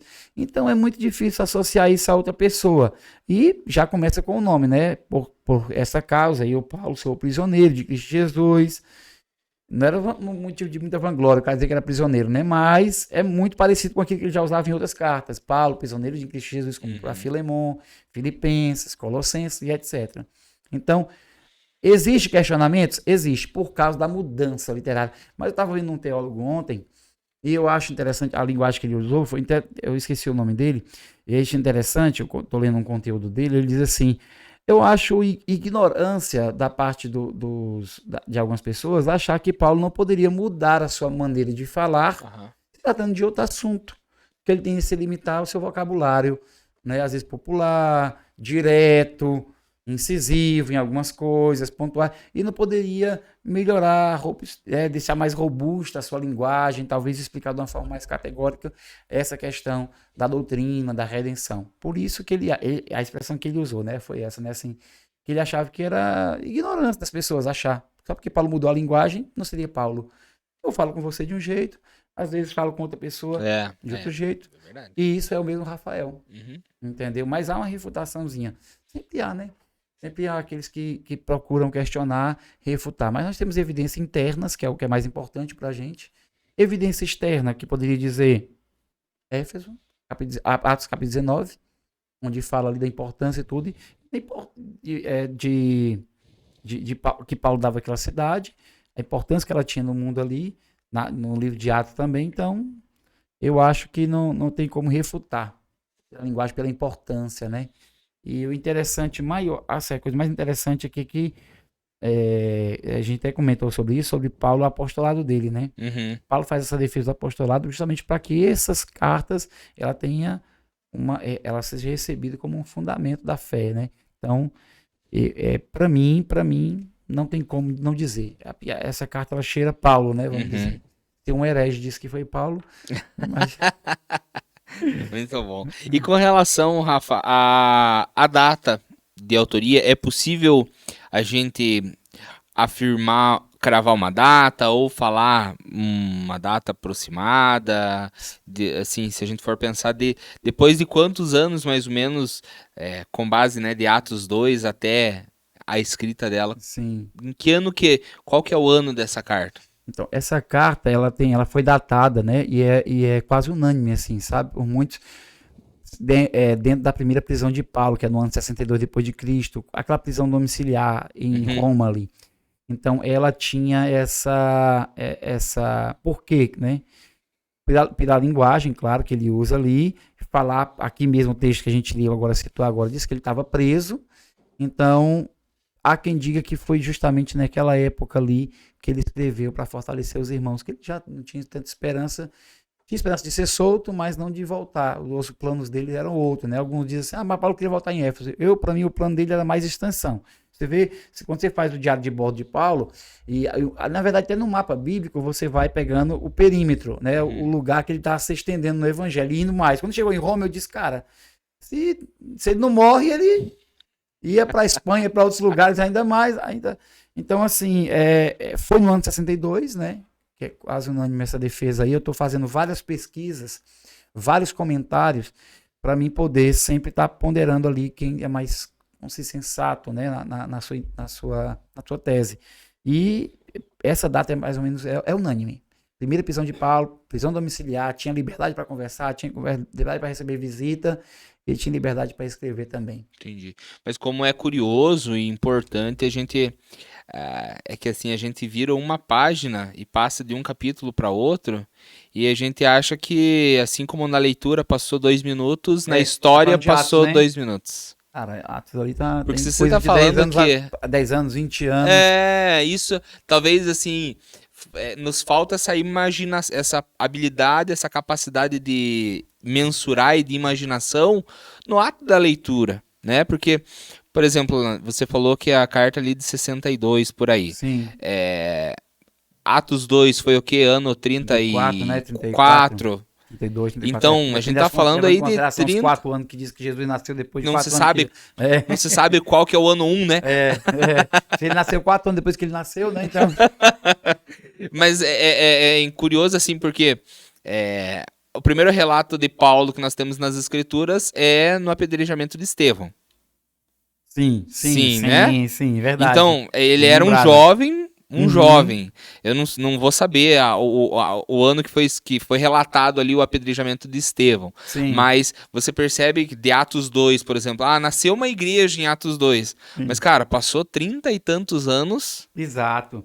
Ó, no ano, né, que Paulo foi preso ali por Félix, né, do Atos 23, 24, ali já foi por volta de 52 a 59, dentro dessa data. Né? Então ali já estava no capítulo 24 ao 27 de Atos, está registrado do ano 59 ao 61 já. Nossa. Então, assim, quando a gente acha que os efeitos, o impacto da igreja ele foi momentânea e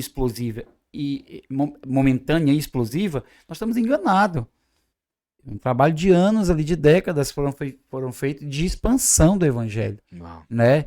Então, essa é datada nessa época aí, e é muito bom, foi muito bom tu falar isso aí, Braia, porque é muito importante nós lermos, vamos dizer assim, Atos, procurando saber a data de cada evento. Eu tinha na minha outra Bíblia, que a gente vai doando as Bíblias, né? Mas do que eu tinha feito um método indutivo em Atos, essa que eu até comecei em Atos já, mas eu tinha datado aqui os dias da fome. Foi citada a fome que teve em Jerusalém, que a Antioquia teve que ajudar e tal. E aí, que ano isso? Dentro da história, comparando com a história contada. Não com conteúdo, estou falando só de conteúdo bíblico, não. Conteúdo cristão, não. Estou falando de histórias contadas. Por causa do César, por causa dos reis, dos imperadores. Então, a gente vai vendo histórico e vendo os eventos aqui. Né, os eventos aqui de Fazendo Atos, essa linha do tempo, essa né? linha, eu volto a falar, não com conteúdo cristão às vezes, as fontes, mas comprova o que a Bíblia está falando, entendeu? E dá para a gente datar ver alguns eventos ali acontecendo, da primeira viagem de Paulo até a terceira viagem. Quanto tempo? Nós não podemos esquecer, irmão, para chegar em lugares, era meses, dias, vamos dizer, em outros lugares. Então, era levado foi um trabalho de muitos anos, muito desgaste, né? Então, foi muito bom você falar isso aí, foi muito feliz para a gente poder entender. Atos não acontece de imediato e tudo aconteceu em 30 dias. E como em 28 capítulos aconteceu em 28 dias. Não. Não foi um diário de bordo assim tão detalhado, não. Dia 1, dia 2, dia 3, dia 4. Não pode, né? Não faz sentido, muito bom. E outra coisa, assim, que talvez seja interessante a gente abordar é saber qual que era o Paulo dessa carta. Qual a versão paulina? Qual é a versão, né? Ou seja, com isso eu quero dizer, era um Paulo livre? Era um Paulo aprisionado? Qual que era a fase de Paulo? Eu acho assim, que quando eu penso em prisão de Paulo, não estou falando da de Cesareia, eu estou falando da prisão de Roma. Era inevitável, até porque a profecia que ele recebeu em Atos foi que vai acontecer isso com esse homem aqui. Ele já sabia que ele ia para César, o objetivo dele, para ele, nós chamamos de viagem a quarta viagem missionária, mas a gente sabe que foi uma prisão, né? A gente deixando bem claro que isso não, mas para ele é uma viagem missionária. A guarda pretoriana, né, ali eles aceitaram, né, confessaram o Cristo, né? Então, assim, o Paulo, essa é uma da perspectiva que eu tenho, esse Paulo sempre deixando um legado, é o Paulo deixando os fundamentos, é Paulo deixando as coisas claras, é Paulo deixando as coisas bem explicadas, bem fundamentadas, sem refutações, sem sombra de variações, ou prevenindo de mudanças que poderiam vir, porque sempre a precaução de Paulo era contra os falsos mestres, falsos apóstolos, os falsos que estavam surgindo, pessoas gananciosas. Então, eu vejo Paulo nessa carta aqui, a versão, o Paulo preso, claro que ele diz na carta, mas o Paulo dizendo, estou deixando os fundamentos, a explicação exata do que vocês têm que ser. Então, eu vejo um Paulo estabelecendo fundamentos, princípios, valores importantes, da vida cristã, da ética, moral, né, doutrinária e ética da vida cristã. Por isso que eu digo, é uma carta para se ler na igreja. Para se ler, reler na igreja. Estou falando de uma forma, de uma leitura corrida, mas de uma forma expositiva também, para ser estudada. Nós estamos tendo essa oportunidade de fazer aqui, e o impacto que isso vai ter, não tem como dimensionar, porque vai tratar aqui questões precisas, né? Então, eu acredito, eu vejo por essa linha. Mas ela é considerada uma das cartas das prisões lá, quando vai feita aquela divisão? Sim, é por causa de Filipenses, e Colossenses. São datadas, as primeiras cartas ali são datadas, aliás, primeiras não, que é Gálatas primeiro. Datadas na mesma época, elas, né? Uhum. Na mesma época ali. É porque Gálatas ele não escreveu quando estava preso, né? Mas essas três, sim. Nas três. E você vê aí, vamos ver a versão. Como é que estava Paulo? Eu olho para Filipenses. Feliz. Uau. É. Alegre. E é um Paulo, cara, que ele não quer demonstrar uma falsa aparência. Porque ele mesmo denuncia essa falsa aparência, né? Não fiquem querendo demonstrar uma coisa que não é. E quando Exato. Paulo ele fala para os filipenses, né? Alegrem-se, mais uma vez eu digo Sim. alegrem-se. Eu não vejo um Paulo que ele fala para uma igreja alegrem-se, mas ele lá vai chorar as pitangas para quem tá ao redor dele. Poxa, essa vida. É. Ó céus, ó vida, ó mundo cruel. Mas eu entendo até por aquilo que ele fala em Filipenses capítulo 3, né? Que eu quero conhecer a Cristo e tal, e tal, e tal. E vendo isso como uma soberana vocação, né? Eu Exato. acho que falta para nós um nível de conhecimento a ponto da gente enxergar tudo que acontece na nossa vida, todas as tragédias, todas as Sim. prisões, todas as discussões, todas as vergonhas, enfim, tudo que acontece na nossa vida, mas para Paulo ele não enxergava isso, né, com olhos pesarosos, mas ele ainda tinha a capacidade de dizer pro outro, alegre-se, alegre-se, e não de forma falsa, mas Olha, de forma... olha o conteúdo que sai de uma carta. O cara em prisão. Nós temos a oportunidade de escrever, estamos tendo a oportunidade de escrever algumas coisas, né? E às vezes eu até digo assim, né? Eu não vou deixar as coisas melhorarem. Eu fico falando, né? Cara, as coisas tá difíceis, é ruim até para escrever. A gente preocupado com uma coisa, com um projeto, com uma atividade, com um problema. E quando eu falo isso, você falando agora, né? Cara, chega me constrange. Paulo poderia estar lá lamentando. Primeira vez que Paulo foi preso pelo evangelho, a gente já viu como foi o comportamento de Paulo, né? Ele e Silas, vamos cantar. É, Olha como, mas assim, olha como esse é forte, Brian. Como é a forte convicção do chamado, do propósito, até da entrega. Não tenho minha vida como preciosa. Cara, esse cara, assim, me constrange muito a vida dele, cara. Não ter a vida como preciosa, sempre pensando na vocação, olhando para Cristo, na preciosa recompensa, né? Então, assim, eu vejo uma pessoa totalmente entregue. Por isso que eu vejo importância numa carta dessa, sabe? Quem está escrevendo é alguém que se importa, que dá a vida, que está doando sua vida, que está preso mesmo, mas o evangelho não está preso, como ele mesmo falou. é, Então, alguém que se importa em que você viva a plenitude de Deus. E, cara, quando o cara chega a dizer, olha, ora, eu estou orando, orem para que vocês tenham pleno conhecimento de quem vocês são, da herança que vocês têm, da preciosidade que vocês são em Deus. Ora, entendam isso. Porque eu acho que nenhuma carta consegue, apesar de toda a Bíblia fazer uma definição clara, nós precisamos da iluminação do Espírito. é. Né? Então eu vejo esse cara se preocupando sempre em trazer essa afirmação. Como ele diz para o próprio Timóteo, lá, quando ele estava em Éfeso, torna-te padrão de boas obras. Ele disse para Tito, mas para Timóteo, torna exemplo, para ele não ser o obreiro que não tem que se vergonhar, que maneja bem a palavra, né, que evita as falatórias profanas, sempre se preocupando com o comportamento, com a vida das pessoas, Uhum. né, como elas viviam isso em Deus.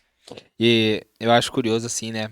E voltando para Efésios, falando, né, do espírito de sabedoria, de revelação, Sim, do pleno conhecimento, sobre iluminar os olhos do vosso sim, coração. Eu tive a oportunidade de até falar para uma igreja, para alguns amigos esse domingo, e justamente sobre isso, né?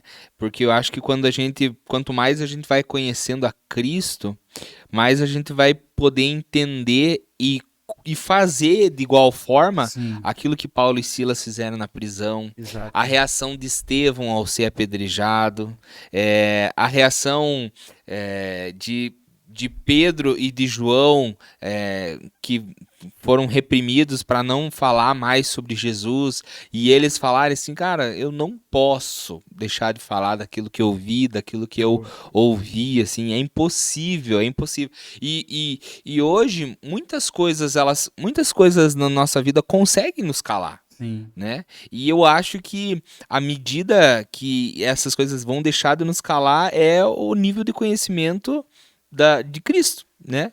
E não apenas intelecto, mas é de mente e entendimento coração. mesmo. É, Mente e coração, cara, entendimento. internalizar isso, Espírito Santo fazer descer essa mensagem pro nosso coração Sim. e transformar o nosso modo de ser. Mas você vê que o conceito hoje é tão forte, é tão forte isso que a gente escuta, Brian, porque assim, ó, se você vê alguém com problema hoje,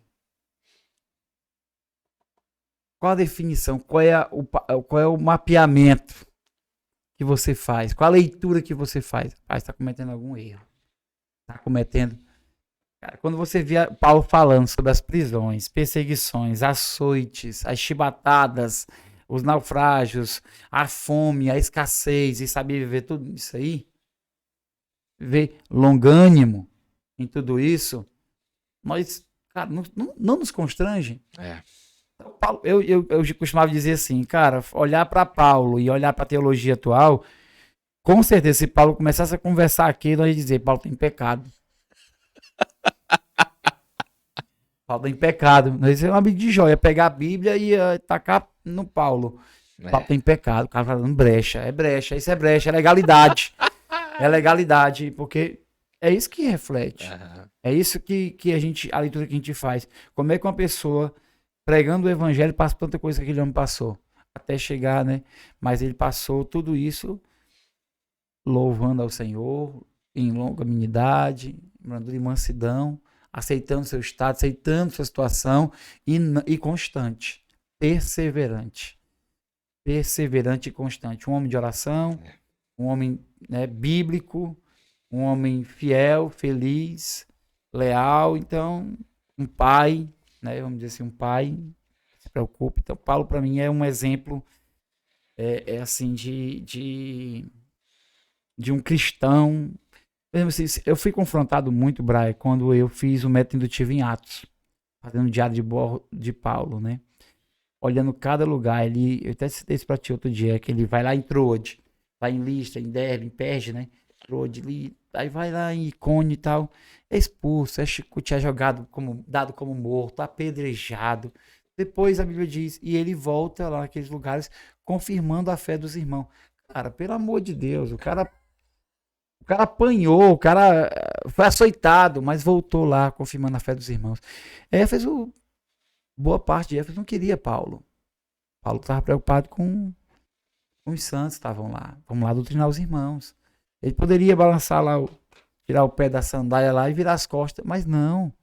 Se preocupou, amou, beijou, preveniu eles, orientou eles acerca de falsos pastores. Então, cara, eu vejo esse Paulo, a vida de Paulo, se nós estamos dando um outro caminho aqui, né, para o autor, né, em si, né, mas a vida dele nos constrange a rever nosso evangelho, né, nosso estilo de vida, nossa teologia, nossa devoção, nossa constância, nossa longanimidade.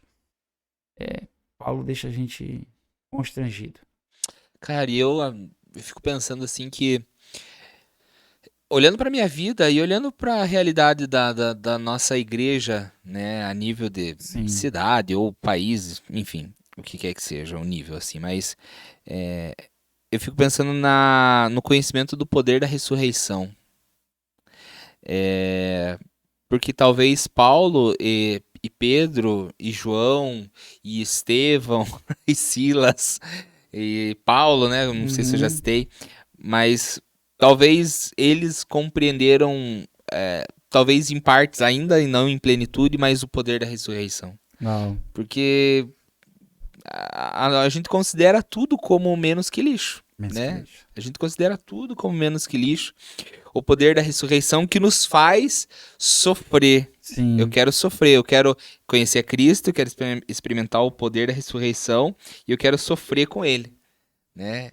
Ô, Brian, e, cara, tem um elemento que você falou aí que eu pensei, né? O cara vivia aqui, mas a mentalidade dele totalmente lá, né? Ele É. próprio disse é o mesmo Paulo que escreve essa época para Colossenses, né? Se já ressuscitaste com Cristo, buscar as coisas que são do alto, onde Cristo está sentado, e nas coisas da terra.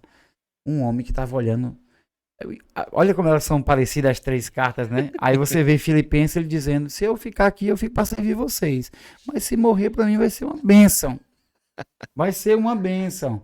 Para cumprir, né? Eu quero ver o meu Senhor. Então, assim, cara, era alguém que trabalhava pelo galardão, vamos dizer assim, pela recompensa, pela vontade de Deus. Alguém que não olhava, não amava a si mesmo, acima do Senhor. Amava ao Senhor acima de todo, depois amava ao próximo como a si mesmo, mas amava ao Senhor acima de todas as coisas. Amava o seu propósito. Brian, o que me chama mais atenção aqui, Paulo, cara, eu até citei aqui, eu fiz a citação, mas eu fico impressionado com isso aqui, né? Quando Paulo, ele em Cesareia, né? Ele recebe a profecia. Uhum. Do homem que daquele, né, que o homem que pegar o dono desse cinto aqui, o dono desse aqui vai passar por isso. Se alguém chegasse para nós hoje, Brian, disse assim, olha, cara, eu vejo você, se você for por esse caminho, você vai passar por uma luta, por essa dificuldade, por essa batalha, por essa guerra, e pá. Aí te desse bem claro, o que você faria? É livramento. Como é, Carlos? Obrigado, Deus, pelo livramento. Uau. O que a gente faria? Senhor, então eu vou pegar outro caminho. Posso ler aqui? Com certeza. Diz assim, Qualquer? É Atos 21. Atos 20, pode ir lendo. Demorando-nos ali alguns dias, desceu da Judéia um profeta chamado Ágabo. Uhum. E vindo ter conosco, tomando o cinto de Paulo, ligado com ele, aos próprios pés e mãos, declarou: isto se diz o Espírito Santo. Assim os judeus em Jerusalém farão ao dono deste cinto e entregarão nas mãos dos gentios, os romanos, no caso. Quando ouvimos essas palavras, tanto nós como daquele lugar, rogamos a Paulo que não subisse a Jerusalém. Então, vai morrer, Paulo. Eles vão te prender, e é óbvio mesmo, calúnia e tudo, né? Vão te prender e vão te entregar.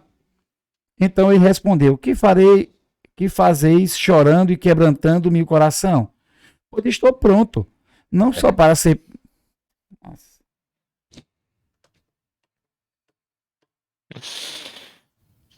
Pois estou pronto, não só para ser preso, mas até para morrer em Jerusalém pelo nome do Senhor Jesus.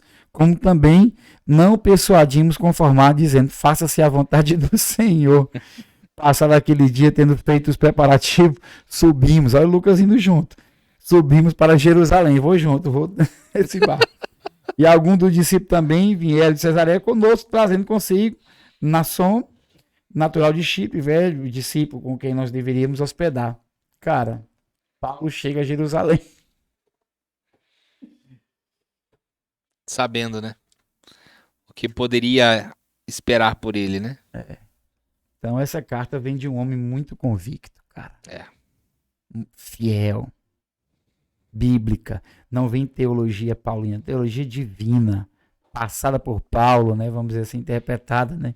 Depois para Agostinho, o pessoal diz, né? É aplicada por Calvino, o pessoal diz que é assim, né? Mas é a teologia divina, cara. Vivida por Paulo, né? Paulo eu gosto de, eu não sei se acontece com vocês, mas eu gosto de ouvir mensagens, pregações de pessoas que eu confio. Sim. O próprio Paulo diz: subjugo meu corpo à servidão para que quando eu venha pregar eu não seja reprovado. Então, alguém que vai pegar essa carta para ler, eu queria que... a gente foi muito feliz, que a gente não planejou, não está no script falar sobre Paulo aqui, né, tal, só sobre a autoria, mas que a gente foi muito feliz em estar caminhando para esse trecho aqui, porque quem escreveu essa carta é um cara que realmente, né, viveu o evangelho na íntegra, deu sua vida pelo evangelho, para discipular pessoas, para agradar o Senhor. Tinha caminhos, tinha projetos, e Deus dizia: você vai mudar, ele mudava, não tinha problema. Não vejo Paulo falando como alguns crentes a gente comenta hoje: Deus quer isso. Eu não queria não, mas Deus quer, eu vou fazer. Não. Brian, eu tenho um problema com uma expressão. As coisas assim: eu tô aqui, não é da minha vontade, mas da vontade do Senhor. Cara, eu não gosto disso. Eu vou explicar por quê. Porque quando existe o tri, né? O ser trino até da alma também, vamos dizer assim, né? A parte trina da alma, que é a sua mente, suas emoções, sua vontade. A alma é isso, né? Então, se você é governado pelo Espírito de Deus, se você é tocado pelo Espírito de Deus, se você é constrangido pelo amor de Deus, se você vamos dizer, cara, é inundado, porque o Espírito derrama esse amor no nosso coração, né? Capítulo 5 de Romanos. Como é que você diz que não é mais sua vontade? não é a vontade, não é sua vontade, mas a vontade de Deus. Como assim? Cara, eu Em pensava que que, tá pautada a sua vontade? eu pensava que era uma só. Como 1 Coríntios capítulo 7, nós somos um só com o Senhor. Então, o que vem na minha cabeça é, cara, essa pessoa, esse ser que fala isso, não entendeu. Por exemplo, eu tenho projetos, sonhos de ir para outros lugares e etc. Cara, mas não vou dizer que não é minha vontade de estar aqui. Não. Se é a vontade do Senhor, eu quero. Melhor lugar para se estar é na vontade de Deus. O profeta Ágapo não disse para Paulo não ir, disse o que ia acontecer, porque Deus não faz alguma coisa se não revelar seus profetas. Vamos usar o texto, né? Vamos dizer assim, Deus vai acontecer. Isso não quer dizer que está me proibindo de ir, está me impedindo de viver esse processo. Não, só vai acontecer. Meu irmão, se prepara. Aí deixa um alerta aqui, né? Para pessoas que procuram profetas para ouvir só coisas boas. Exatamente. Aí deixa um alerta para pessoas que estão preocupadas muitas vezes só em ouvir mensagem. E aí diz que é profeta. Olha a expressão. Cara, tem gente que já aplicou de outra forma. Mas aquela mulher, depois que o profeta multiplicou os bens dela, vamos dizer assim, que não deixou ela passar a fome com seu filho, agora eu vejo que... Agora, depois que ressuscitou, depois que... Agora... Esse cara já fez o que ele fez no monte, mandou a chuva parar. Agora tá vendo que ele é profeta, porque veio uma necessidade sua e foi suprida, foi vencida, porque devolveu algo para você, uma pessoa. Cara, então, assim, a gente tem que se preocupar com esse tipo de profeta, se preocupar com essa teologia que nós estamos vivendo hoje. É inevitável, a gente pode trazer vários contextos, até deixar... Vai ter o livro, né? Então vai ter acesso aí a um contexto histórico mais preciso, algumas informações detalhadas e tal. A gente vai deixar no livro, vai linkar isso aqui e tudo. Mas eu acredito que é mais interessante da gente ler nessa carta, estudando e fazendo esse paralelo, essa comparação, é essa aplicação mesmo. Uhum. Paulo tinha essa preocupação, os apóstolos tinham essa preocupação com esses profetas, com esses falsos apóstolos, e nós temos que ter também. Hoje, eu te mando de vez em quando lá no Instagram as barbaridades, né, cara? Muitas barbaridades. Então, e não é julgando, não é criticando, é barbaridade, né? Coisas. Não é um absurdas. julgamento, é uma constatação de uma realidade, né? Constatação, né? Eu não estou dizendo quem não é de Deus, quem não é. O jeito que é feito, a maneira que é feito, que é pregado, não condiz com as escrituras, né? Então, não está escrito. Então, invenções humanas. E é nesse contexto que a carta também chegou, né? Fábulas, o Nicolaíta é o soberano do conhecimento, do gnosticismo, e a igreja de Éfeso teve que lutar, depois na carta de Apocalipse foi falado, né, no livro de Apocalipse, teve que lutar contra os Nicolaitas. Então, cara, a gente está em constante guerra, a maior guerra que a igreja tem, pode ser dizer que é o pecado? Não, esse foi o de Cristo, ele já venceu. O maior embate da igreja, eu digo que é teológico, doutrinário. Entendeu? De tanta coisa que surge, tantos problemas que surgem. Por isso que a igreja, às vezes, está mirrada, não cresce, não desenvolve, porque cresce em alguns aspectos, mas na doutrina dos apóstolos, ela é precária, ela é medíocre, né? Eu não digo de alguns irmãos que têm, outros, como eu também, eu me coloco junto, não com falsa modéstia, mas conhecendo meu estado, meu lugar, que não temos tanto conhecimento, né? Vamos dizer assim. Sim. Mas estou falando daqueles que deturpam o que tem, do conhecimento que existe, entendeu? Isso aí é perigoso. Alguns por ignorância, outros por intencionalmente, né? Intencionalmente distorcem o texto para que ele caiba no que quer ser ensinado.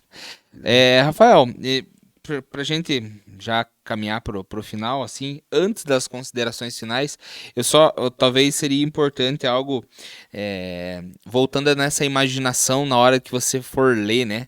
É possível hoje a gente dizer, a gente sabe que Éfeso ficava na região da Ásia. Sim. Isso, né? Beleza, mas essa cidade hoje, se eu procurar no Google Maps, ela existe, não existe? Com esse nome não, né? Aí que entra a questão.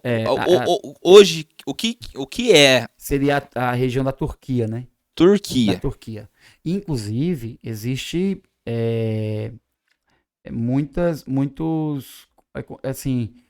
material histórico, arqueológico, para poder riquíssimo, né? Inclusive na internet você vê arqueólogos aí mostrando Éfeso, como era o banheiro público, como era o templo de Diana, como era a entrada, como era o teatro, né? Que Paulo fez, há quem diga que Paulo fez a escola dele lá de Tirano. Então, a gente vai estudar também sobre isso e deixar claro para o pessoal também que no decorrer da carta a gente vai trazer alguns fatos, algumas coisas para você entender melhor o texto sendo aplicado ali por Paulo.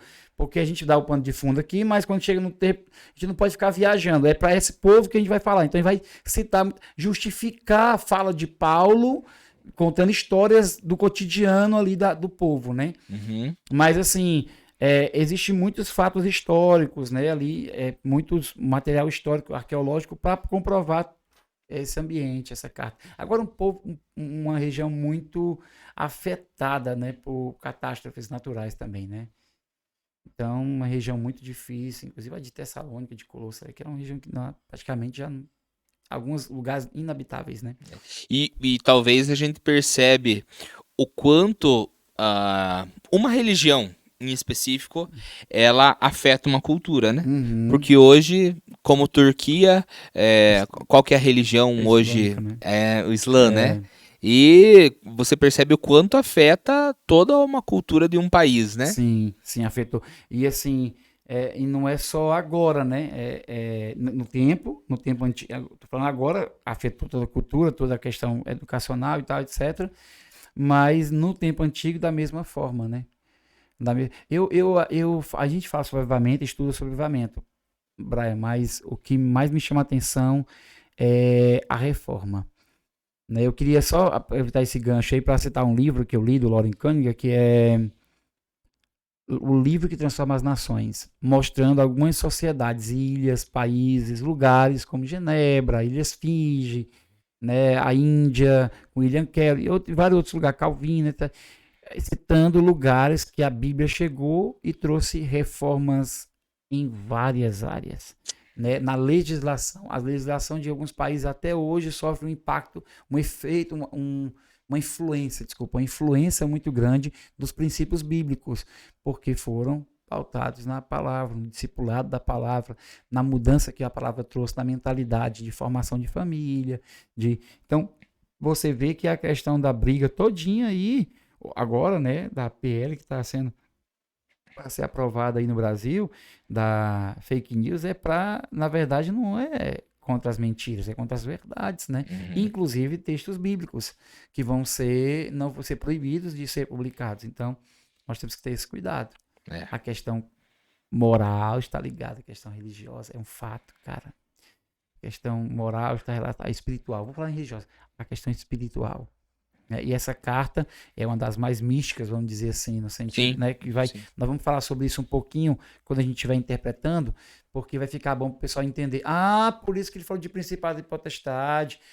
Por isso que ele falou sobre céu. Por isso que ele falou sobre a guerra.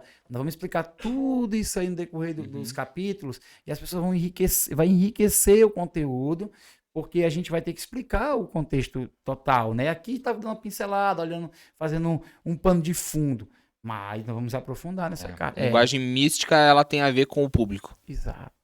Que até eu acho que aí eu faço minha última pergunta, mas ao que tudo indica, pelo que você nos falou aqui do contexto histórico, eu não sei, acho que sincretismo religioso não seria uma palavra certa, né? Certíssima, Certa? na verdade. Um sincretismo religioso Ele e tinha tal, Gálatas, práticas pagãs e tudo mais. Exato. É possível afirmar, existe base histórica que nos faça afirmar que, embora houvessem judeus em Éfeso, ela majoritariamente era uma cidade gentia? Não, assim, existe, como eu te falei, existe o judaísmo ali também, né? Sim. Mas é predominantemente assim, gentílico. Era gentílico. Uhum. Então, assim, uma coisa que é interessante a gente pensar, né? No contexto de... Você estava falando de cidade, né? De mentalidade. Éfeso, a constituição de Éfeso, a influência de Éfeso veio de onde? Se você quer entender um pouco sobre Éfeso, estuda um pouquinho de Roma e um pouquinho de Grécia. Aí, cara, quando você vê Roma e Grécia, Você junta assim dois potestades, dois principados, duas mentalidades, duas culturas daquelas se Aham. misturando. De invasores, conquistadores, de guerrilheiros, compensadores, sem Deus. Você mistura e tá ali o filho deles. Uau. Aí pega essas duas culturas e mistura. Eu não estou nem falando das outras, da influência, porque tem a questão histórica que vem de antes, quando a cidade surgiu, etc. Uhum. Né? A gente pode até disponibilizar depois esse conteúdo aí, tá? Até para o pessoal, um PDFzinho para o pessoal, mas para o pessoal, a questão histórica, o pessoal entender onde ela surgiu, né? Que é 1050 antes de Cristo. Então, quantas influências, né? Até chegar a Alexandre o Grande em 334 a.C. Lá, quantas influências elas não receberam até chegar a se tornar o que ela tornou. Uhum. Agora a pergunta, e eu quero sim fazer a aplicação, que é saudável pra gente. Depois que Cristo chegou naquele lugar, o que é que ela se tornou, Éfeso? Né? Doutrinariamente, eu vou dar um spoiler aqui, né? Para você entender um pouquinho da igreja de Éfeso, lê Apocalipse, foi o que ela se tornou depois de anos. Refutando, doutrinário, passaram por sofrimento, perseveraram, porém esqueceram de uma coisa. Aí você vai lá e lê Apocalipse capítulo 2 e você entende. Né? Então não pode perder. Pode ser doutrinária, uma igreja forte na doutrina, refutando Nicolaíta, refutando os falsos apóstolos, resistindo a essa influência externa, mas não pode esquecer de ser uma igreja que ama ao Senhor acima de todas as coisas. Muito bom. Né? Meu amigo, algo que a gente deixou de Muito. falar, eu imagino. Não, eu tô olhando aqui o material, aqui que a gente vai separando, olhando assim, não falei isso. Mas eu quero assegurar as pessoas de que no decorrer da interpretação de capítulos, A gente vai pensar. por exemplo, a gente não falou um pouco sobre a política, né? Até sobre César que era adorado e etc. Então, assim, mas vai ser necessário falar isso quando estiver falando de coisas espirituais, né, morais, por exemplo, a questão econômica, como ele se movimentava, como era. A gente vai falar quando falar sobre roubo, falar sobre trabalho. A gente vai, cara, essa carta, a gente foi dividido era para ser 4. Você achou melhor dividir em 6. A gente tem um sério risco de multiplicar esse negócio ainda mais, pela riqueza que ela vai entregar aqui a partir do próximo episódio aí. Eu ouso dizer assim, Brian, me permita dizer, né? E já encerrando também minha fala, você vai entender, Éfeso. Amém. Eu acho que isso é a melhor coisa que você pode prometer para alguém. Você vai entender. Você vai ler o texto e vai entender. Você vai olhar para o texto e vai dizer, nossa, que riqueza de cada palavra, cada sentença, cada expressão. Então, fica com a gente porque você vai dar um mergulho mesmo nessa carta aqui. Nós vamos aqui, vamos se desgastar para poder trazer para as pessoas aquilo que é necessário para que elas possam viver uma vida em plenitude, porque o objetivo dessa carta é essa, viver uma vida cristã em plenitude. Muito bom, muito bom. Obrigado mais uma vez por esse papo, Rafa. Nossa segunda conversa sobre Efésios. Nem entramos diretamente ainda capítulo a capítulo, mas nesses dois bate-papos aí, o tanto de coisa que a gente já pôde aprender, eu fui muito edificado. Tenho certeza que quem está nos assistindo também foi extremamente edificado. Sim, e antes de nós encerrarmos, eu queria deixar com você a deixa, né, do que nós vamos aprender no nosso próximo encontro, no nosso próximo bate-papo, o que as pessoas podem esperar dessa nossa próxima conversa. Eu vou pegar um gancho do que você falou sobre a ressurreição, sobre a vida aí, né, que é a importância de conhecer, eles conheciam plenamente isso. O que nós vamos aprender no próximo capítulo, se você não sabe na sua integralidade, vamos dizer assim, na sua plenitude, o que foi que Cristo fez, no próximo capítulo você vai aprender, no próximo episódio. Porque você vai entender a obra genuína, verdadeira e poderosa de Cristo. Aonde ele nos pegou, onde ele nos colocou, o que foi necessário fazer, assim, é isso que esse capítulo vai nos revelar. A obra redentora é o ponto de você. Porque cara, essa carta me deixa muito instigado, né? Mas eu penso assim: você vai surgir canções desse capítulo. Amém. Vai surgir palavras sobre esse capítulo, vai surgir transformações desse capítulo, vai surgir teologia desse capítulo. Porque pessoas vão reformar a sua maneira de olhar para Jesus. Olhando para esse capítulo e de entender quem é. e do que buscar em Deus agora. Quais são as suas orações? O que é que eu vou buscar? O que é que eu quero entender? O que é que eu quero realmente? Qual é o sentido de orar? Qual é o sentido de buscar a Deus? Qual é o sentido de conhecer a Deus? O que é que eu tenho? Então, vai mudar, cara. O primeiro capítulo, eu acho que Paulo foi muito feliz. O primeiro capítulo muda. Depois que você estiver nesse lugar, depois do primeiro capítulo, aí você entende o resto das demais. Você vai entender o que é que você pode fazer. Uau, cara, É. muito bom. Valeu, cara. Obrigado. Obrigado você, Obrigadão cara. aí. Obrigado pelo teu coração. Precioso demais sentar com você, conversar com você, aprender um pouco, contribuir um pouco. Obrigado, a base, pelo convite de eu estar aqui.